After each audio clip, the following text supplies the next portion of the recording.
All right, today we've got a really cool engineering story coming out of TikTok. We're going to break down how a tiny 50-line code change had this absolutely massive impact on their AI costs. It's just a perfect case study in, smart, super efficient problem solving. So, what was the result? A staggering 50% reduction in costs. I mean 50%.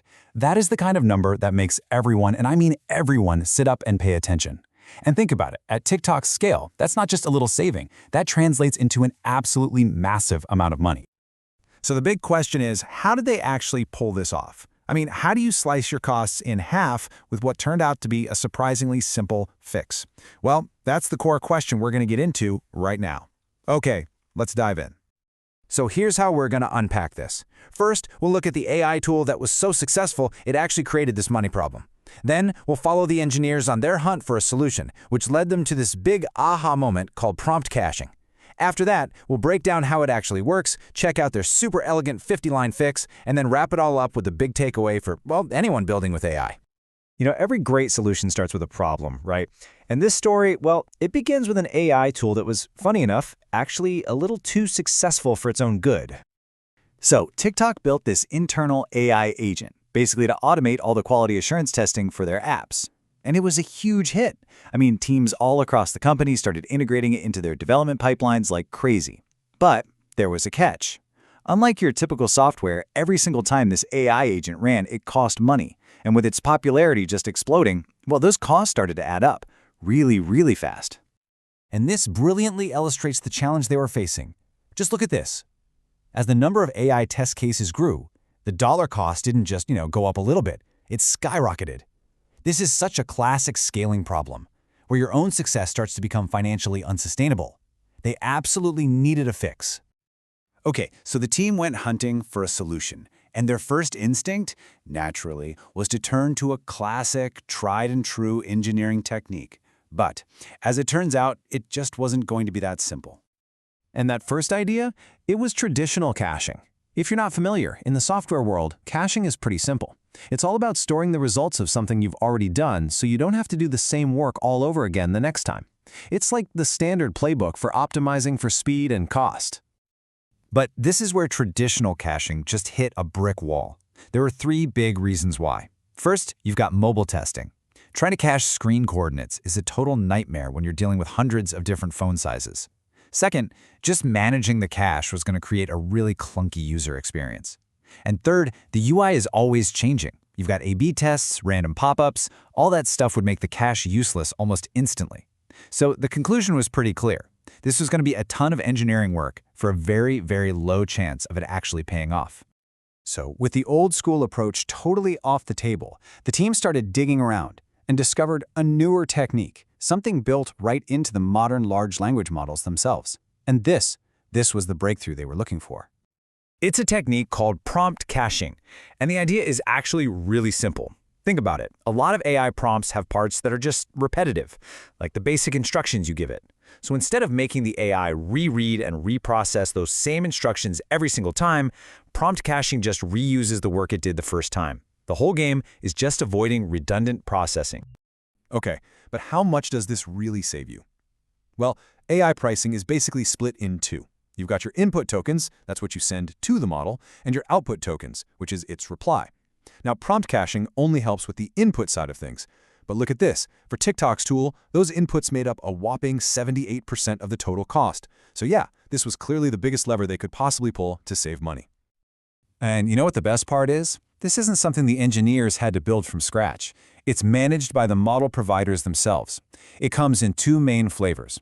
You've got implicit caching, which is totally automatic. The model just figures it out for you. Then there's explicit caching, where you, the developer, can actually point to the specific parts of the prompt you want to cache. And that can lead to even bigger savings. All right, so let's peek under the hood for a second and see how this stuff actually works. Now, it can get a little technical, but don't worry. We're going to break it down and keep it super simple. So this whole concept is based on a 2024 research paper that has, let's be honest, a pretty dense title. But we can totally break it down into pieces that actually make sense. So let's just demystify that jargon right here. First up, low latency inference. That's just a fancy way of saying getting a faster response from the AI. Next, modular attention. This is the core magic inside the AI, the mechanism that figures out how all the words in a prompt relate to each other. And finally, reuse, well, that one is exactly what it sounds like. It's the act of caching and reusing those attention calculations so you don't have to do the heavy lifting twice. Okay, now this is the key insight right here. Take a look. The first prompt starts with, "You are a professional automated QA engineer." Now, in the second example, all we do is add @TikTok to the end. The underlying attention score for that first part stays exactly the same. So, cache hit. It works. But now look at the third example. See what happens when we just change the beginning from "you are a" to "as a"?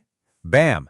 That one tiny change breaks the cache. This is the proof. It shows that the initial, stable part of a prompt is a fixed computation that is absolutely perfect for caching. So armed with this really powerful understanding of how prompt caching actually works, the TikTok team was ready to go from theory to reality. And this, to me, is the most elegant part of the whole story. The final solution, if you don't count comments and blank lines, was only about 50 lines of code. I mean, that's it. It's just a perfect testament to how powerful it is to build on top of the amazing features that the big model providers are now offering. And the results? They were exactly what the team was hoping for. If you look here, you can see the comparison between the cost without caching versus their actual costs after they made the change. The savings were consistently hitting between 40 and 50%. I'd say that's mission accomplished.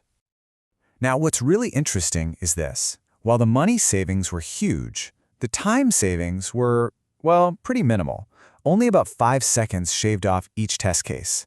And that's a super important detail to remember. Prompt caching is first and foremost a cost-saving tool, not really a speed-boosting one.